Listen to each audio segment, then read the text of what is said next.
300 people were killed, including 10 whites. Buildings burned and 8,000 people were homeless. The Greenwood riot was tragic, and it will always be remembered. The riot scarred Greenwood for life, and it will never be the same. Greenwood's economy got started because blacks couldn't go to the same stores as whites. They created their own stores available to black people. With that, they started to form their own community. Most African Americans in Greenwood were living better than some of the white people in surrounding areas. Greenwood was one of the wealthier towns that were supposedly meant for whites. Oh, I've had trials and tribulation. I've been beaten, I've been African Americans came to Tulsa during the 1830s through 1840s on the Trail of Tears. They came as a result of forced removal from the 5 civilized tribes. Along the way, many African Americans integrated with Native Americans. As they continued to migrate, more and more blacks came to Oklahoma. Like the whites, African Americans at the time saw Oklahoma as a modern-day California. From 1907 through 1928, Oklahoma was a flourishing state, holding the #1 record for oil producing in the whole country. There were many people looking to settle in the free land, including many whites. But Oklahoma had a downside too. With the non-resolved racial tension and the absence of economic markets, Oklahoma became a place of dreaded hate. Southern migrators still looked at it as an opportunity to start over and find something better than what they had in the South, and Oklahoma screamed opportunity for them. People call many African Americans who came to Tulsa boosters because they came to Oklahoma as an escape from racism. As the time went on, African Americans formed their own communities, and half of Oklahoma was still African American dominated. By 1870, there were over 6,000 Africans in Oklahoma Territory. Still, African Americans sought refuge from black hate organizations like the Ku Klux Klan in Oklahoma. As more African Americans settled in Greenwood, many of them opened their own businesses because they weren't able to shop at other stores because of segregation at the time. Opening their own businesses was a building block for Greenwood to become a wealthy and flourishing neighborhood. The success of Greenwood always caused tension between the African Americans and the white people, making it part of the reason the whites wanted to riot.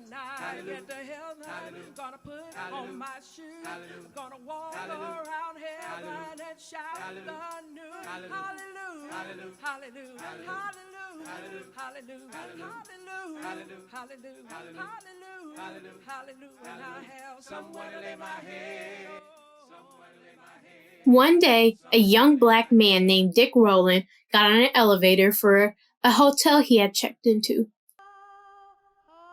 One white woman, Sarah Page, was on that elevator because she was an elevator operator. Next thing you know, Sarah Page screamed, and Dick Rowland was arrested for an accused crime. The whites were furious and decided to take action. The crime was only a piece of the puzzle that led to the riot. The whites were mostly jealous that the people of Greenwood created a successful community, but because of those reasons, they decided to riot. The riot occurred over Memorial Day weekend. The last surviving witness, Olivia J. Hooker, tells her story. My name is Olivia J.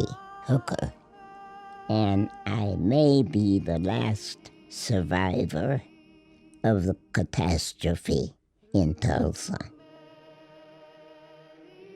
It was May 31st, 1921.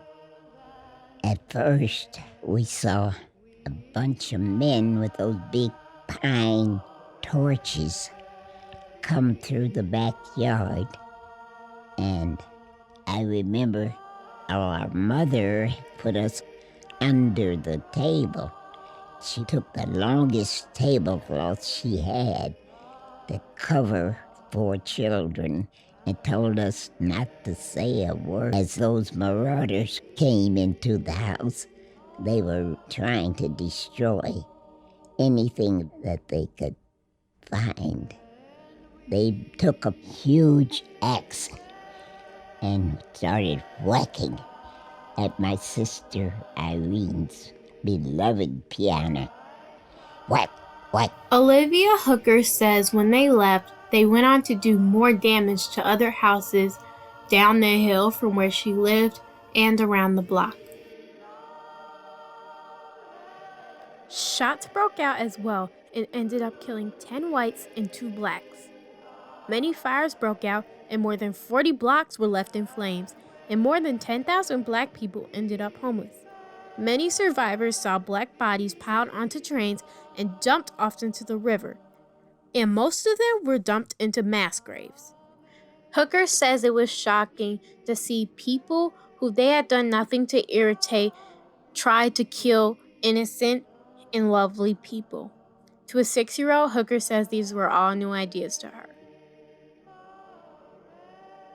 Hooker says because of the riot, her 3 siblings, her mother, and her father were forced to move out of Greenwood into a safer neighborhood. After the riot, all charges against Rowland were dropped, and he was free to go home. The police assumed he just stepped on her foot. None of the people who took part in the massacre were prosecuted or charged, and nobody took heart to what happened. The estimated deaths from the riot were 36 people killed. As the years went on, Greenwood was left in rubbish, until 10 years after, the remaining survivors rebuilt some of Greenwood. During the process of rebuilding the city of Tulsa, political and business leaders did everything they could to try to stop them from rebuilding, because they wanted to use the land for something else. They also wanted Greenwood to be destroyed forever. In the end, they failed, and half of Tulsa was built up for remaining residents. As the years went on, desegregation started to become more common, and many businesses in Greenwood started to go out of business because now blacks had the opportunity to shop in other places. And they did. As the years went on, many more blacks started to move out of that area into other desegregated neighborhoods. In 1960, a plan was set to destroy Greenwood's buildings to make room for a new highway they were going to build. The plan went through, and building the highway caused more damage than the riot. In 2018, black business owners got together and tried to rebuild the Greenwood neighborhood, and are still in the process. Greenwood influenced a lot of things today as well. It encouraged African Americans to be more independent. Greenwood was the start for African Americans. Now, they're doing something a little bit better. Nobody will ever forget the damage caused by the riot. Today, Hollywood stars Oprah Winfrey, John Legend, and many more want to bring the tragic story of Tulsa to TV because the story is powerful, meaningful, sad, and will never be forgotten. Today, many people know about the Greenwood riot, and they want to make it more well-known to other people. Greenwood influenced the start of many black businesses today as well. Many people like me are inspired by Greenwood. Today, people are upset because no action was taken by the authority to arrest the people involved in the riot. They were able to live a free life without being punished for their wrongdoing. The survivors that are still alive today will never forget the tragic riot. This topic teaches us to right our wrongs and make sure nothing like this happens again. It also teaches us to include everyone in every race areas. Greenwood was also one of the wealthier towns that were supposedly meant for whites. Greenwood was becoming a neighborhood, caused a lot of racial tension, and caused the whites to be suspicious of them, which is why when Dick Rowland was accused of assaulting Sarah Page, the whites decided to riot. The riot was specifically a hate race crime, and many people in Greenwood died from it. Families lost many loved ones, and the bodies of the deceased were dumped into mass graves in Oakland Cemetery in Tulsa. In the end, Greenwood was destroyed, and this tragedy scarred many people for life and tore families apart. Learning about this riot makes sure people can learn from this and try to correct the mistakes of the past. Learning from our mistakes can make the world a better place.